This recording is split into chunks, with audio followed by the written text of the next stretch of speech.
Millions of people died. I went through Uganda on an inspection tour, and I saw whole areas decimated where previously there had been small towns and villages. There was not a living soul in sight. And that is going on today. The AIDS epidemic is completely out of hand. It swept the world. It's been swept under the carpet in the United States of America. We were told that this is a disease which is passed by homosexuals. True enough, but that's not the primary cause of it. This is a crafted virus that was spread throughout the world to decimate the population. Coming behind them, and we reported this about 2 years ago in our World in Review news magazine, is the Vibro 19 cholera virus, a deadly killer. You get this cholera in the morning. If it's not immediately treated with massive doses of expensive antibiotics, you'll be dead in a day and a half. This epidemic swept India, carrying away millions of people. I don't know if you've heard of it in the press. I doubt it.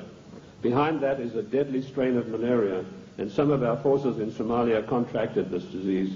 A strain of malaria which acts almost like the HIV virus. It attacks the human immune system. And behind that, the Black Plague. Now, you've had some experience with Black Plague recently. Experiments were conducted in this area and in California with the Black Plague, distributing them, these plague viruses, to definitive areas by means of enfolded scalar waves using extremely low frequency radiation, which was a warfare technique developed in 1934 by the great Soviet virologist V.A. Gertchev. This is not Buck Rogers stuff, ladies and gentlemen. This is today's deadly truth. So some of the Indian reservations were targeted, and all of a sudden they began dying of Black Plague. And then we were told, well, the harvest mouse droppings are responsible. Well, the harvest mouse has been doing his droppings for centuries, but none of them got the Black Plague before that. But what happened immediately following the so-called population control meeting in Cairo? There was a sudden and violent outbreak of Black Plague in India. And it is still going on, and it is not under control. This is all part of the Global 2000 mass genocide plan. I know something about the Black Plague because in my research in the British Museum I discovered that the black Venetian nobility had never, none of their families or members had ever got the Black Plague. Yet the Black Plague, as you know, swept through Europe and killed half of the population of Europe. But none of their families ever got it. So I began seeking for the answers, and I found them in the Cairo Museum. So people said, well, how come, if these things are true, how are they going to protect themselves? They being the Committee of 300, their servants and their families, they have the means of protecting themselves by certain types of herbal compounds mixed with sugar. And they also have, of course, the protection of extremely low frequency radiation, where using the technology developed by the great virologist Gertchev, who proved that every living thing on this earth has a vibratory cycle, and he was able to measure the vibratory cycle of various deadly viruses, and by vibrating them double their cycle, he would kill them instantly. So that's one of the defensive weapons that these people have got that will kill the plague if they ever get it. The same technique, of course, will kill cancer cells. But the medical profession, run by the Rockefeller family, who own all the pharmaceutical companies, do not want you to know this, because when you go in for the doctor, he's going to write you a prescription for a chemical drug. There's no chemical drug benefit out of extremely low frequency radiation vibration. No profit to these people. So that's the Global 2000. Decimate the world's population, and particularly hit hard the United States middle class.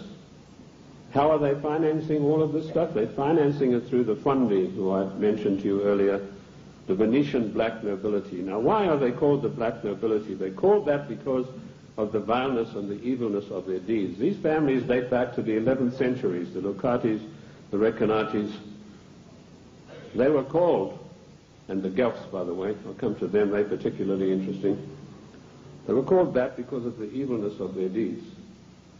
They make Lucrezia Borgia look like a Sunday school teacher. They had so much money, which was the outcome of the drug trade, the years of investing, the years of gaining control of every mining, mineral, gold, oil, natural resource of the world, that they can afford to finance these things. So the black nobility are the ancient aristocrats of Venice and Genoa, and they called that because of the nature of their deeds. The black Guelphs were one of the worst of them. Now, interesting enough, the Queen of England, Queen Elizabeth II, is a Guelph. She's not a Windsor. This was a title that was evolved in 1935 by her father to put researchers off the track.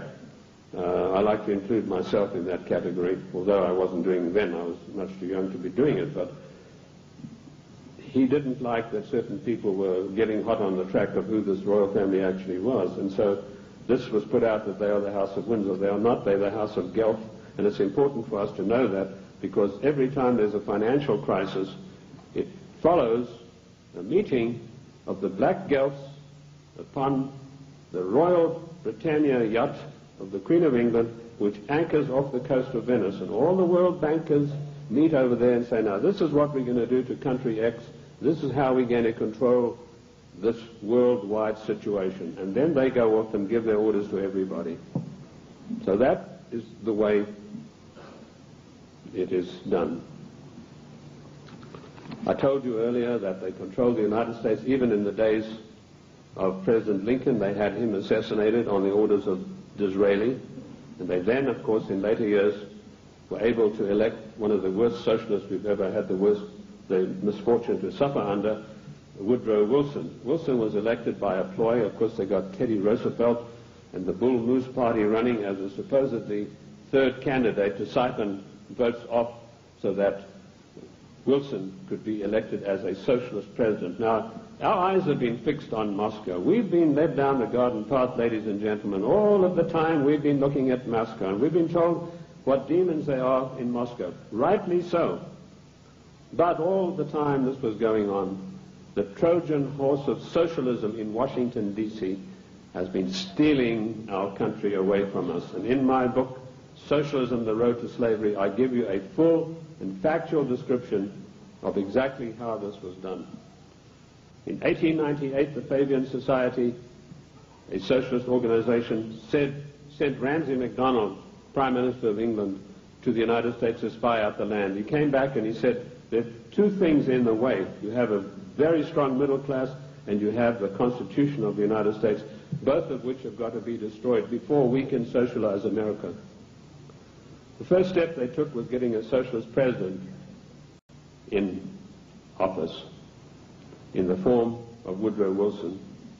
Woodrow Wilson was controlled out of England by Sir William Wiseman, head of the North American desk of MI6. Now, in case you don't know MI6, it is the most powerful and the oldest of all intelligence agencies in the world. They taught the CIA. They taught the Vatican intelligence. They taught the French intelligence. They taught the Mossad. They taught the Cheka. Captain Hill of MI6 went out and set up the Mossad. And Captain Hill went to Russia and helped the Bolsheviks set up their single-cell apparatus. Sir William Wiseman was the controller of Wilson through Colonel House. Now, who is Colonel House? He was an unknown person who emerged out of Texas. His father served the Rothschilds during the Civil War, and he emerged out of the war as the only person in Texas who'd made any money. And House was sent to Washington in order to control the first socialist president, and he took his orders from Wiseman.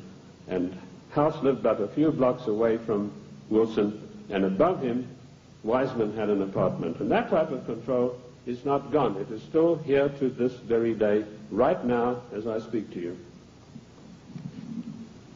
Other questions? Give us some examples of what you're talking. How do we know that what you're saying is true? I'll refer you to the great soldier son of the United States of America, General Douglas MacArthur, a great patriot, a great warrior, a great Christian. When Douglas MacArthur was in Korea, he and General Stratemeyer of the Air Force devised a plan that would have put China out of action for the next 50 years. He submitted this plan to Washington. An arch-socialist, one of the most vilest creatures who ever walked this earth by the name of Dean Rusk, immediately summoned the President of the United States to a meeting in Blair House. And he said, Mr. President, we have seen the plan submitted by General Douglas MacArthur, and there's no way in the world that you can allow him to implement this plan. And Truman said, why not?